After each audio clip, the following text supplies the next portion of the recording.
Hello everyone, मैं हूं विक्रांत ठाकुर और आज हम पढ़ने जा रहे हैं UP board class 10th English prose का second chapter a letter to God, जिसे लिखा है जीएल फ्यूएंटिस ने और जिनका जन्म इस पीडीएफ के अकॉर्डिंग 1928 में हुआ था और मृत्यु 2012 में हुई थी, जो कि इनफैक्ट गलत इन्फॉर्मेशन है। और मैं ऐसा क्यों कह रहा हूँ, क्योंकि गूगल पर मैंने जब सर्च किया तो मुझे विकिपीडिया में जॉर्जियो लोपेज के बारे में जो इन्फॉर्मेशन मिली उसके हिसाब से ये मैक्सिकन थे और इनका जन्म 1895 में हुआ था। बल्कि एक मैक्सिकन वेबसाइट है जो मुझे लगा शायद सही इन्फॉर्मेशन देगा, उसके हिसाब से ये देखिए फोटो भी उन्हीं की है। उनके हिसाब से इनका जन्म 17 नवंबर 1897 में हुआ था और मृत्यु हुई थी 11 दिसंबर 1966 में।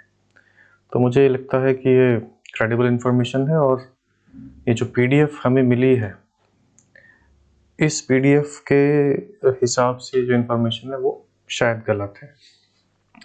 तो मुझे लगता है अगर क्वेश्चन आपके पास आता है एग्जाम में जीएल फ्यूएंटिस के ईयर ऑफ बर्थ और डेथ को लेकर, तो आप इसका रेफरेंस देते हुए कि भाई बुक में तो ये लिखा हुआ है लेकिन वास्तव में गूगल पर या विकिपीडिया पर दूसरी इन्फॉर्मेशन है, तो आप ये उत्तर दे सकते हैं।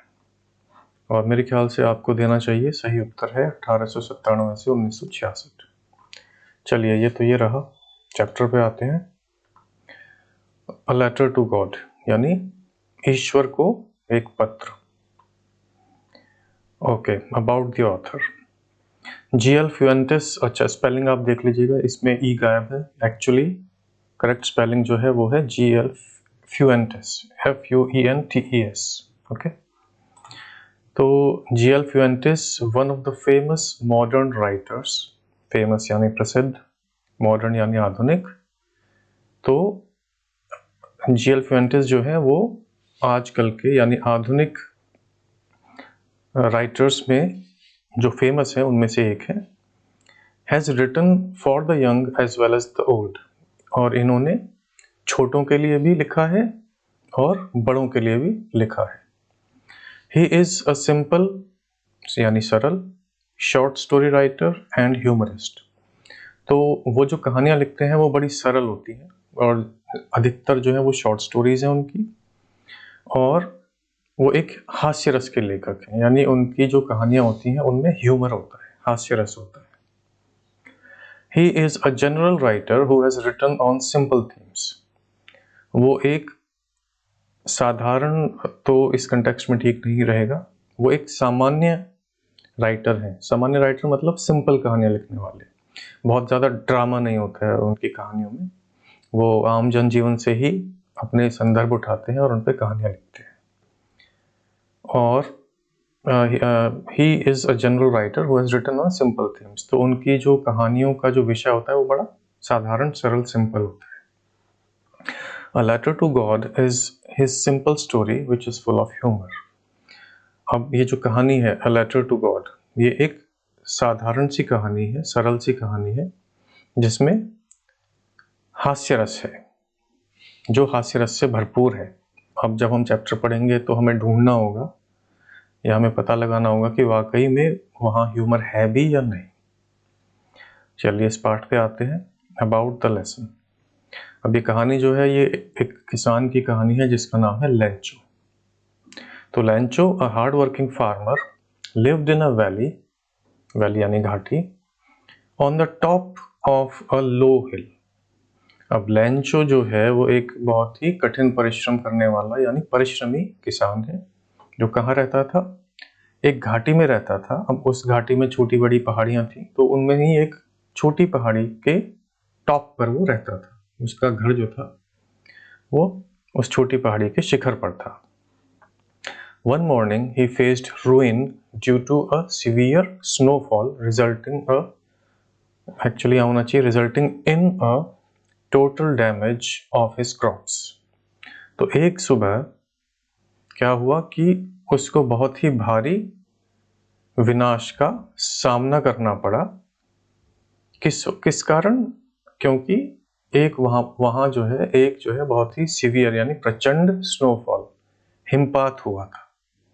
अब ये हिमपात जो वर्ड है यहाँ पे नहीं आना चाहिए, क्योंकि जब हम आगे कहानी पढ़ेंगे तो हमें पता चलेगा कि स्नोफॉल नहीं था, हेल स्टॉर्म था।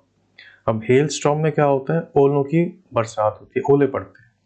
जबकि स्नोफॉल जो होता है उसमें जब हम कहते हैं जो जो पहाड़ी इलाके होते हैं वहां पे बर्फबारी होती है, यानी बर्फ के छोटे छोटे कण वो गिरते रहते हैं, वो बहुत ही महीन, बहुत बारीक होते हैं, और ओले जो होते हैं वो बड़े होते हैं।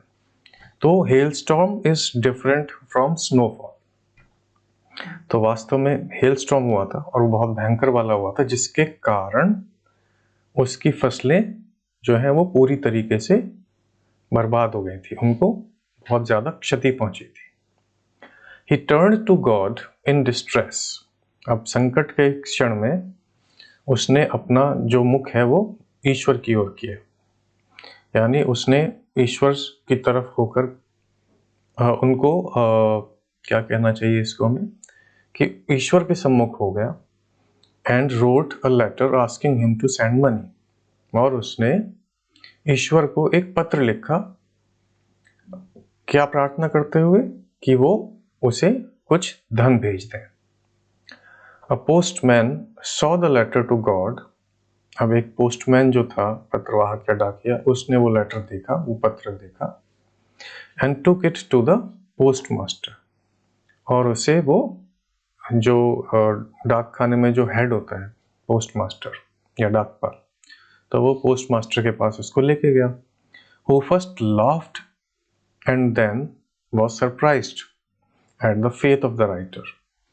तो वो पहले हंसा, जो पोस्ट मास्टर साहब थे वो पहले हंसे, और फिर वो बहुत ही आश्चर्य में पड़ गए कि कोई जो पत्र का लिखने वाला है, कि क्या किसी व्यक्ति का इतनी आस्था इतनी अधिक भी हो सकती है कि वो भगवान को ही चिट्ठी लिख डाले।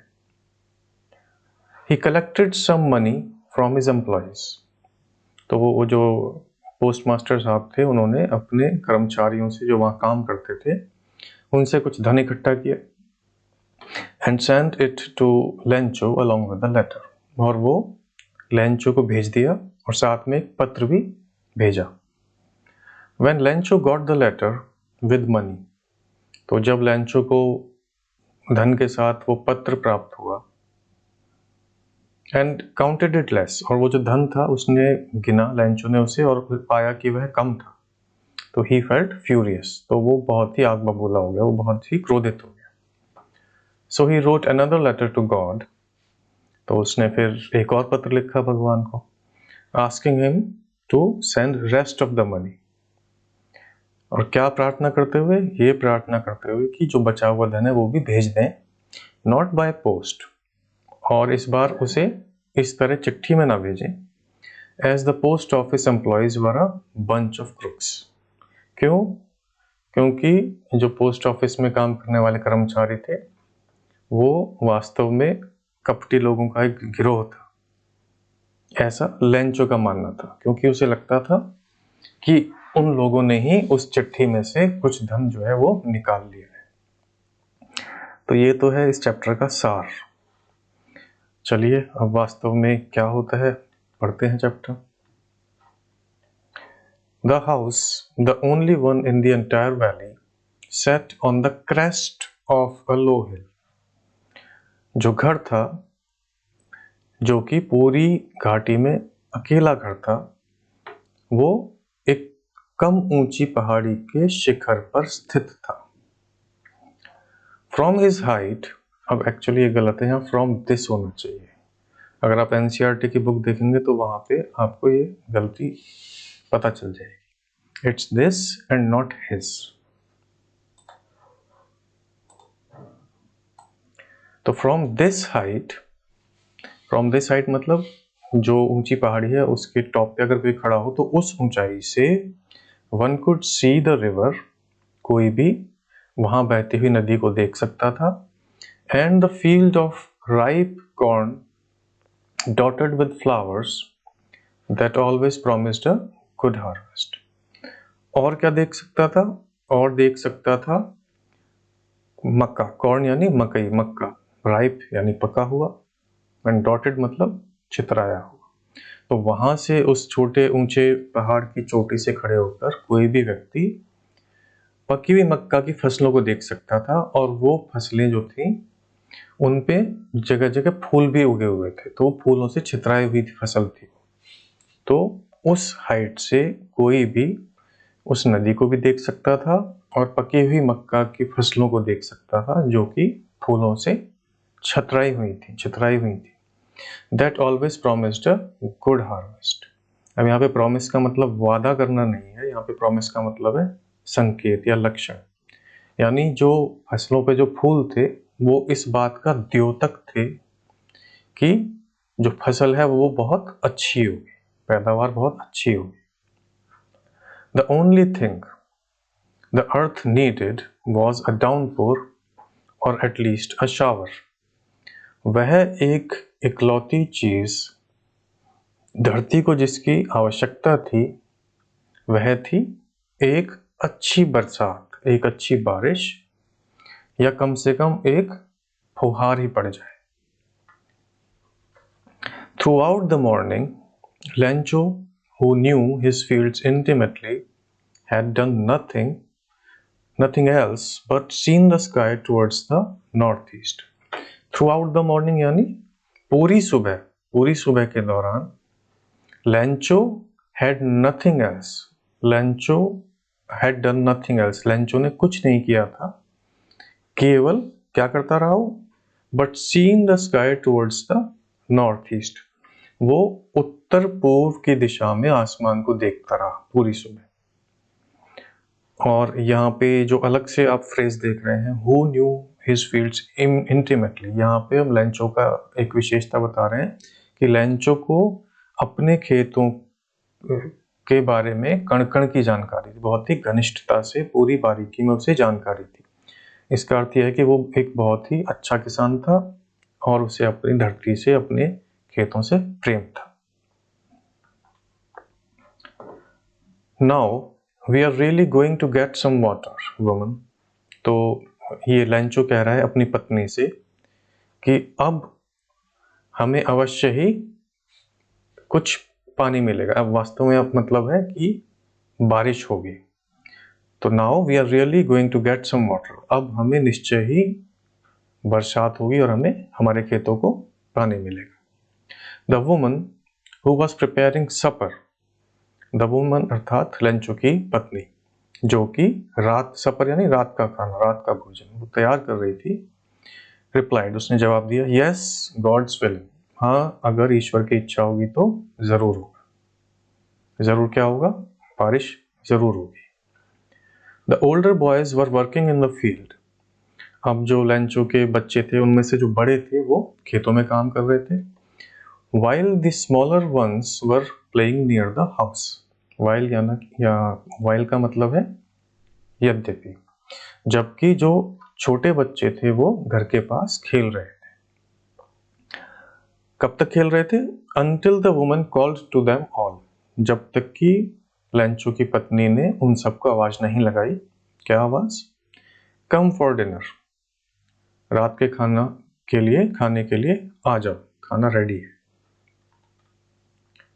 It was during the meal that, just as Lencho had predicted, big drops of rain began to fall. अब यह भोजन के दौरान हुआ कि जैसा लेंचो ने प्रेडिक्ट किया था, यानी भविष्यवाणी की थी, big drops of rain began to fall, वर्षा की बड़ी बड़ी बूंदें गिरना आरंभ हो गई। बिगन यानी आरंभ हो गया। In the northeast, huge mountains of clouds could be seen approaching. उत्तर पूर्व दिशा में बादलों के बड़े बड़े पहाड़ इस तरफ आते हुए, अप्रोचिंग मतलब आते हुए, देखे जा सकते थे। The air was fresh and sweet. जो हवा थी वह बिल्कुल ताज़ा लग रही थी और भीनी भीनी उसमें सुगंध आ रही थी, यानी बहुत, जैसे बारिश जब होती है तो हवा में मिट्टी की खुशबू आने लगती है, वैसा ही कुछ। The man went out for no other reason than to have the pleasure of feeling the rain on his body. The man यानी लैंचो। तो लैंचो वेंट आउट, बाहर चला गया, फॉर नो अदर रीजन, किसी और कारण से नहीं, केवल किस लिए? To have the pleasure of feeling the rain. बरसात की जो फीलिंग है, जो अनुभूति है, उसके आनंद को प्राप्त करने के लिए लैंचो बाहर चला गया। The feeling the rain on his body, अपने शरीर पर जब बारिश पड़ती है, भीगते हैं बारिश में, तो वो जो फीलिंग थी वो बड़ी सुखदायी होती है, तो उसको प्राप्त करने के लिए वो बाहर चला गया। And when he returned he exclaimed, और जब वो वापस लौटा तो उसने भावावेश में चिल्लाकर कहा, क्या कहा? These aren't raindrops falling from the sky, ये कोई पानी की बूंदें नहीं है जो आसमान से गिर रही हैं। They are new coins, ये नए सिक्के हैं, पैसा है। The big drops are 10 cent pieces, जो बड़ी बूंदें हैं वो 10 के सिक्के हैं। And the little ones are 5s, और जो छोटी बूंदें हैं वो 5-5 के सिक्के हैं। अब ये मैक्सिको की कहानी है, तो वहाँ पे पीसो या पैसो चलता है, तो हम इसको इस तरह से सोच सकते हैं कि जो बड़े सिक्के हैं वो 10 रुपए हैं, जो बड़ी बूंद है वो 10 रुपए है, और जो छोटी बूंद है वो 5 रुपए के सिक्के हैं। With a satisfied expression, he regarded the field of ripe corn with its flowers draped in a curtain of rain. अब बड़ी संतुष्टि के भाव से उसने अपने पके हुए मक्का के फसल और उस पे जो फूल लगे हुए थे उनको उसने बड़े आदर से उनको देखा। Draped in a curtain of rain, और जो उसकी फसलें थी वो ऐसा लग रहा था मानो कि बादल, जो बारिश है, बारिश के पर्दे में वो ढक गई। ऐसा लग रहा था कि एक बड़ा सा पर्दा है बारिश का, बरसात का, और वो सब उस बरसात ने उन फसलों को ढक लिया है। But suddenly a strong wind began to blow, किंतु अचानक बहुत ही तीव्र तेज हवा बहने लगी। And along with the rain very large hailstones began to fall, और बरसात के साथ साथ हेलस्टॉर्म यानी ओले, बड़े बड़े ओले भी गिरना आरंभ हो गए।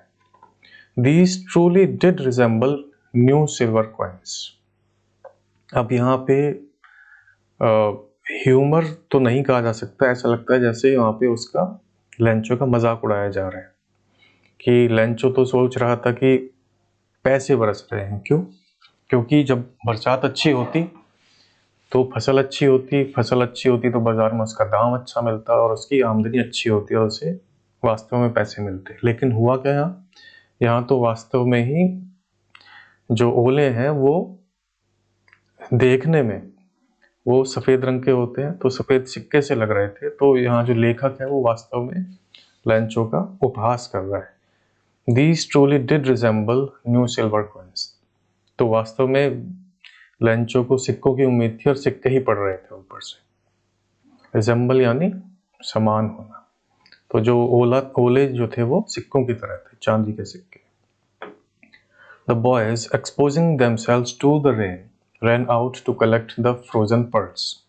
अब बच्चों को तो कुछ पता नहीं है कि क्या है, कि इस ओलों से नुकसान होगा, फायदा होगा, उन्हें नहीं पता। उन्हें तो बस क्या था, बारिश में अपने आप को भिगोते हुए वे दौड़ पड़े उन जमे हुए मोतियों को कलेक्ट करने के लिए। अब यहाँ पे लेखक कह रहे हैं कि जो ओले थे वो मोतियों के जैसे थे, उनको इकट्ठा करने के लिए बालक जो है वो बरसात में अपने आप को भिगोते हुए चल पड़े। It's really getting bad now, exclaimed the man. अब लैंचो ने बड़े ही विचार में, एक्सक्लेमेशन मतलब जिसमें बड़ी स्ट्रॉन्ग फीलिंग होती है, तो उसने एक्सक्लेम करते हुए कहा, चिल्लाकर कहा, it's really getting bad now, अब तो ये बहुत बुरा होता जा रहा है। क्या बुरा होता जा रहा है? वास्तव में जो मौसम है वो बिगड़ता जा रहा है। I hope it passes quickly, आशा करता हूं कि यह जल्दी से गुजर जाए, बीत जाए। लेकिन ऐसा हुआ नहीं। It did not pass quickly, वह यानी जो खराब मौसम था, ओलों की बारिश थी, ओलावृष्टि थी, वो जल्दी से नहीं गुजरी। फॉर एन आवर, 1 घंटे तक, the hail rained on the house, the garden, the hill side, the cornfield, on the whole valley. 1 घंटे तक ओलावृष्टि जो है वह पड़ती रही। कहाँ कहाँ? उसके घर पर, उसके बगीचे में, पहाड़ी के किनारों पर, उसके उसके जो मक्का के खेत थे, पूरी की पूरी घाटी में 1 घंटे तक ओलावृष्टि होती रही। द फील्ड वॉज वाइट, जो उसका खेत था वो बिल्कुल सफेद हो गया। As if covered with salt, मानो जैसे उसको नमक से ढक दिया गया हो। Not a leaf remained on the trees, पेड़ों पर एक भी पत्ता नहीं बचा था। The corn was totally destroyed, मक्का जो है वो पूरी तरीके से बर्बाद हो गई थी, नष्ट हो गई थी। The flowers were gone from the plants, पौधों के ऊपर से फूल जो है वो बिल्कुल चले गए थे, गायब हो गए थे। Lencho's soul was filled with sadness, Lencho की आत्मा दुख से भर गई। When the storm had passed, जब तूफान गुजर चुका था, स्टॉर्म यानी तूफान या झंझावात। When the storm had passed, he stood in the middle of the field and said to his sons. तो जब तूफान गुजर चुका था, वह अपने खेत के बीचों बीच खड़ा हो गया और अपने बेटों से बोला, A plague of locusts would have left more than this. अब प्लेग होता है जनरली महामारी, जब कोई बड़ी बीमारी फैलती है बहुत बड़े लेवल पे और काफ़ी जान माल की हानि होती है। लोकस्ट होता है टिड्डी। तो लेंचो कह रहा है कि जब जब टिड्डियों की बीमारी आती है तो वो जो फसलों का नाश करती हैं, उनके चले जाने के बाद भी फसल में कुछ ना कुछ बच जाता है, लेकिन यहाँ इस ओलावृष्टि के बाद तो कुछ भी नहीं बचा है। The hail has left nothing. इस ओलावृष्टि ने कुछ नहीं छोड़ा है। This year we will have no corn. इस वर्ष हमें हमारे खेतों में मक्का नहीं होगी, हमारे पास मक्का नहीं होगी इस साल। That night was a sorrowful. वह रात बहुत दुख से भरी हुई थी, बड़ी उदास रात थी। All our work for nothing. हमने जो इतनी मेहनत की थी सब मिथ्या चली गई, कोई फायदा नहीं हुआ इतनी मेहनत करने का। There is no one who can help us. ऐसा कोई नहीं है जो हमारी मदद कर सके। We will all go hungry this year. इस साल तो हम सबको भूखा ही रहना पड़ेगा। But in the hearts of all who lived in that solitary house in the middle of the valley, there was a single hope. But in the hearts of all यानी सभी के दिलों में। कौन सभी? वो सभी जो उस घाटी के बीचों बीच उस अकेले घर में रहते थे, यानी लेंचो के जो घर में लोग थे, उन सभी के हृदय में जो है there was a single hope, खाली एक आशा बची थी, एक आशा थी। क्या थी? कि हेल्प फ्रॉम गॉड, यानी ईश्वर से सहायता अवश्य मिलेगी। डोंट बी सो अपसेट, इतने परेशान मत हो। Even though this seems like a total loss, even though यानी हालांकि ये ऐसा दिखता है कि सब कुछ खत्म हो गया है, सब कुछ नष्ट हो गया है। Remember, no one dies of hunger, याद रखना कोई भी भूख से नहीं मरता है। दैट्स व्हाट दे से, दैट्स व्हाट दे से का मतलब लोग ऐसा ही कहते हैं, लोग यही कहते हैं। कौन लोग? लोग जो वहां घाटी में और आसपास रहते थे, या लेंचो के जो पूर्वज थे, पिता थे या जो बड़े थे, तो वहां लोगों का यही कहना था कि कोई भी भूख से नहीं मरता है। No one dies of hunger. All through the night, Lencho thought only of his one hope. All through the night मतलब पूरी रात, रात भर लेंचो अपनी इस एक आशा के विषय में सोचता रहा। The help of God, whose eyes, as he had been instructed, see everything. किस विषय में सोचता रहा? ईश्वर की मदद के विषय में सोचता रहा। वो ईश्वर जिसकी आंखें सी एवरीथिंग, सब कुछ देखती है, ऐसा उसको शिक्षा मिली थी अपने बड़ों से। Even what is deep in one's conscious, और ईश्वर की आंखें वो भी देखती हैं जो मन की गहराइयों में छिपा रहता है। कॉन्शियस मतलब अंतःकरण, अंतरात्मा। Lencho was an ox of a man. अब यहाँ पे ये मतलब नहीं है कि लेंचो जो है वो बैल था। यहाँ पे मतलब है कि आदमियों में लेंचो एक बैल की तरह मेहनती था।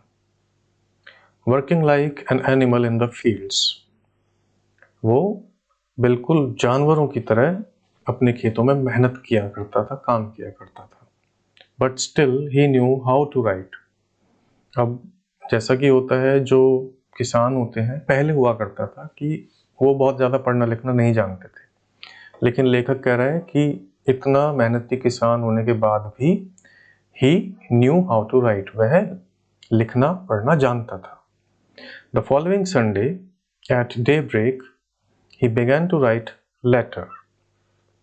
तो फॉलोइंग मतलब जो आने वाला आगामी संडे था, इतवार था, उस दिन एट डे ब्रेक यानी तड़के ही, सूर्योदय के समय ही began टू राइट लेटर, उसने एक लेटर लिखना, एक पत्र लिखना आरंभ किया, which he himself would carry to town and place in the mail, जो वह स्वयं ही शहर तक लेके गया और वहां पर जो पोस्ट बॉक्स था उसने उसमें उसे डाल दिया। It was nothing less than a letter to God, और वो चिट्ठी कोई आम चिट्ठी नहीं थी, यह कोई साधारण पत्र नहीं था, सीधा सीधा ईश्वर को पत्र लिखा था। सोचिए, कोई लिख सकता है ईश्वर को पत्र? ईश्वर कोई आम व्यक्ति तो है नहीं जो इस धरती पर रहते हो, उनका कोई एड्रेस हो, नहीं। God, he wrote, if you don't help me, my family and I will go hungry this year. ईश्वर, हे ईश्वर, उसने लिखा कि अगर आप मेरी सहायता नहीं करेंगे तो मैं और मेरा परिवार इस वर्ष भूखे ही रह जाएंगे, हमें भूखे रहना पड़ेगा। I need 100 pesos in order to sow my field again. मुझे 100 पैसों, अब मैक्सिको में पैसों चलता है, आप ऐसा मान लीजिए कि 100 रुपए की बात हो रही है, तो मुझे 100 पैसोज या 100 रुपए चाहिए, किस लिए? In order to sow my field, अपने खेतों को दोबारा से बोने के लिए, बुआई करने के लिए। And to live until the crop comes, और टू लिव मतलब अपनी गुजर करने के लिए, यानी जो पैसा आएगा उसमें से कुछ पैसा जो है वो खेतों की बुवाई में इस्तेमाल करेगा और बाकी बचे हुए पैसे से वो अपना जीवन यापन करेगा। कब तक? Until the crop comes, जब तक कि नई फसल दोबारा से नहीं आ जाती। अब ईश्वर से ऐसा क्यों कह रहा है वो? तो ईश्वर को वजह बता रहा है कि ये सब मैं इसलिए मांग रहा हूँ, because the hell storm dash. तो अब ईश्वर को बता रहा है कि ये सब मुझे इसलिए चाहिए क्योंकि ओला वृष्टि ने, अब यहाँ पे खाली छोड़ दिया उसने, क्योंकि लेंचो जानता है कि वो ईश्वर से बात कर रहा है और ईश्वर तो सब देखते हैं, सब पता है उनको, तो उन्हें कुछ बताने की आगे जरूरत नहीं है। इसीलिए उसने ये वाक्य जो है वो अधूरा छोड़ दिया है कि ईश्वर समझदार है, खुद समझ लेंगे। He wrote to God on the envelope, और लिफाफे पर उसने ऊपर लिख दिया to God, यानी ईश्वर को मिले। अब उसमें कोई घर का नंबर, गली नंबर, शहर का पता तो कुछ है नहीं। And he put the letter inside, उसने वो चिट्ठी जो थी वो उस लिफाफे में डाल दी। And still troubled went to town, और हालांकि उसने चिट्ठी लिखती थी लेकिन अभी भी उसकी परेशानी कम नहीं हुई थी। वेंट टू टाउन, और वो उसको लेकर शहर गया। एट द पोस्ट ऑफिस, यानी डाकघर पहुंचकर, he placed a stamp on the letter, उसने डाक टिकट जो है वो उस लिफाफे पर चिपकाया। And dropped it into the mail box, यहाँ पे इन लिखा हुआ था, वो मिसप्रिंट है, इट होना चाहिए, और उसने वह जो लेटर है उसे ड्रॉप कर दिया, मतलब डाल दिया पोस्ट बॉक्स के अंदर, मेल बॉक्स के अंदर।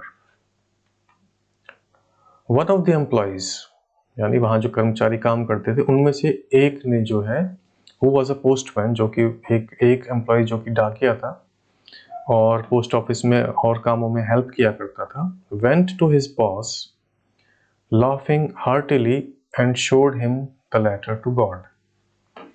अब जो एम्प्लॉई है उसने वो मेल बॉक्स में से चिट्ठी निकाली होगी और वहाँ पे उसने वो उसको लेकर वो अपने बॉस के पास, जो हेड था वहाँ पे पोस्ट मास्टर, अब चिट्ठी को उसने देखा, उस पर लिखा हुआ था टू गॉड, तो वो बहुत जी खोल के हंसता हुआ वो उसे अपने बॉस के पास लेके गया and showed him the letter to God, और उसने उस वह लेटर अपने बॉस को दिखाया. Never in his career, okay, ये करियर होता है ना कि कैरियर. कैरियर है जो साइकिल के पीछे लगता है या जो गाड़ियों पे लिखा रहता है, मालवाहक. करियर होता है आपका कार्यकाल या आपका आपका जीवन का, फ्यूचर का, जो आप जो काम करते हैं, जो आप लाइन चुनते हैं, वो career. Never in his career as a postman had he known that address. उसने अपने पूरे कार्यकाल में, कैसा कार्यकाल, पोस्टमैन के रूप में जो उसने कार्य किया था, तो अपने डाकिये के कार्यकाल में उसने कभी भी ऐसा एड्रेस नहीं देखा था, ऐसा पता नहीं देखा था. The post master, a fat amiable fellow, also broke out laughing. जो पोस्ट मास्टर साहब थे वो भी उसे देखकर ब्रोक मतलब एकदम से छूटते ही हंसने लगे. अब पोस्ट मास्टर की कुछ खासियत है कि वो मोटे थे और वो एमिएबल मतलब मैत्रीपूर्ण थे, मिलनसार थे व्यक्ति, फेलो यानी व्यक्ति. तो वो भी उसको देखकर एकदम छूटते ही हंसने लगे, लेकिन तुरंत ही, बट ऑलमोस्ट इमीडिएटली. ऑलमोस्ट मतलब लगभग, करीब करीब. इमीडिएटली यानी तुरंत, तो करीब करीब. तभी ही टर्न सीरियस, वे गंभीर हो गए. And tapping the later on his desk commented, और लेटर को अपने डेस्क पर टैप करते हुए, थपकी देते हुए, हल्के हल्के टेबल पे उसको मारते हुए बोले, उन्होंने टिप्पणी दी, क्या, व्हाट अ फेथ, कितना प्रबल आस्था है इस व्यक्ति की. I wish I had the faith of the man. I wish यानी काश मेरे पास भी वैसी ही आस्था होती जैसी इस व्यक्ति की है. हु रोट दिस लेटर, जिसने ये पत्र लिखा है. Starting up a correspondence with the God, मतलब आस्था देखिए कि उसने ईश्वर से ही पत्राचार आरंभ कर दिया. So in order not to shake the writer's faith in God. अब यहाँ पे ये मिसप्रिंट है, यहाँ नॉट होना चाहिए था. अगर आप एनसीईआरटी की बुक देखोगे तो वहां आपको ये दिख जाएगा. तो so in order not to shake the writer's faith in God, तो वो जो राइटर है, पत्र का राइटर यानी लेंचो, तो लेंचो की जो ईश्वर में आस्था थी वो डगमगा ना जाए, डावाडोल ना हो जाए, इसलिए the post master came up with an idea. Post master को एक विचार आया, एक सुझाव आया. क्या? आंसर द लेटर, इस पत्र का उत्तर देना ही चाहिए. But when he opened it, अब लेकिन जब उसने लिफाफा खोला, it was evident that to answer it he needed something more than goodwill. अब जब उन्होंने लिफाफा खोला तो एविडेंट यानी स्पष्ट हो गया, क्या, कि पत्र का उत्तर देने के लिए खाली गुडविल यानी मित्र भाव या मंगल कामना, अच्छा करने की भावना, खाली उससे ही बात नहीं बनेगी, उससे कुछ अधिक की आवश्यकता है. He needed something more than goodwill. Ink and paper यानी गुडविल, स्याही और कागज के अलावा, अब चिट्ठी लिखने के लिए ये सब चीजें तो चाहिए ही, लेकिन खाली अब लेंचो को खाली शुभकामनाएं नहीं चाहिए थी, उसे पैसा भी चाहिए था. तो पोस्ट मास्टर साहब समझ गए कि खाली इन चीजों से बात नहीं बनेगी, कुछ और भी चाहिएगा, और वो कुछ और क्या था? पैसा. But he stuck to his resolution. Stuck जो है वो स्टिक का पास्ट टेंस है. स्टिक का मतलब होता है चिपके रहना, लगे रहना. अब पोस्ट मास्टर साहब ने जो मन में ठान लिया था, रेजोल्यूशन मतलब जो संकल्प लिया था, वो उस पर अडिग रहे. He asked for money from his employees. उन्होंने अपने कर्मचारियों से पैसा मांगा. He himself gave part of his salary. अपने वेतन का भी एक हिस्सा उन्होंने दिया. And several friends of his were obliged to give something for an act of charity. और oblige का मतलब है मजबूर करना या विवश करना या बहुत ज़्यादा प्रार्थना करना। तो उन्होंने अपने फ्रेंड्स को, पोस्ट मास्टर साहब ने अपने मित्रों को भी मजबूर किया कि वह इस परोपकार के काम में कुछ दें। It was impossible for him to gather together the 100 pesos. Post master साहब के लिए अकेले ही इतने पैसों का the 100 pesos, 100 पैसों को इकट्ठा करना असंभव था। Impossible, असंभव। So he was able to send the farmer only a little more than half. और इसीलिए वह किसान को आधे से कुछ ज्यादा ही भेज पाने में समर्थ हुए। He was able to send, इतना ही कर पाए कि वो 100 रुपए तो नहीं, आधे से कुछ ज्यादा, नहीं 50 से कुछ ज्यादा, वास्तव में 70। तो वो 70 रुपए या 70 पैसों भेज पाने के ही लायक हुए। He put the money in an envelope, उन्होंने वह पैसा एक लिफाफे में डाला, addressed to Lencho, और वो लिफाफे पे जो एड्रेस था वो लेंचो का डाला। And with them a letter containing only a single word as signature, God. और उस लिफाफे में पैसे के साथ उन्होंने एक चिट्ठी भी लिखी जिसमें खाली एक ही शब्द था, और वो शब्द जो था वो क्या था? गॉड, यानी जो भेजने वाले के जो हस्ताक्षर थे उसके स्थान पर वहां गॉड लिखा हुआ था, यानी ईश्वर लिखा हुआ था। द फॉलोइंग संडे, यानी आने वाले संडे, आगामी संडे को, Lencho came a bit earlier than usual. तो जो लेंचो है वो साधारणतः या सामान्यतः वो जिस समय पे आता था उससे कुछ जल्दी वो आ गया। To ask if there was a letter for him. किस लिए आया? ये पूछने के लिए कि कहीं उसके लिए कोई पत्र तो नहीं है। It was the postman himself who handed the letter to him. तो पोस्टमैन स्वयं जो था वहां पर था और उसने स्वयं ही वह पत्र उसको सौंप दिया। While the postmaster, experiencing the contentment of a man who has performed good deed, looked on from the doorway of his office.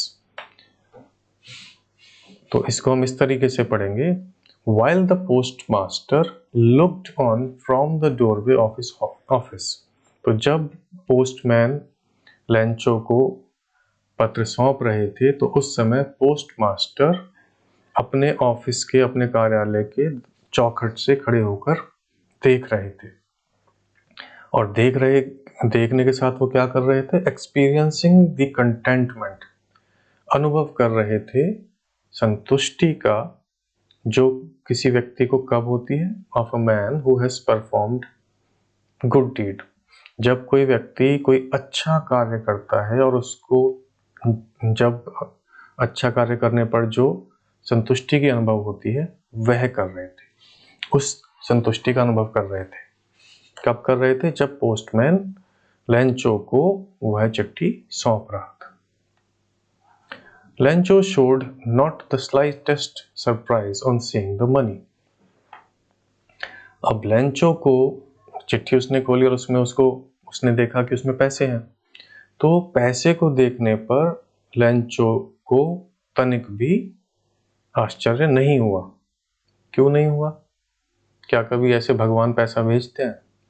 लेकिन ईश्वर में आस्था उसकी इतनी थी, उसे लगता था कि भगवान सच में है, जो वास्तव में ही कहीं किसी घर में रहते हैं और वो लोगों की, अपने भक्तों की सुनते हैं, और उन्होंने उसकी प्रार्थना सुन के उसको पैसा दिया है।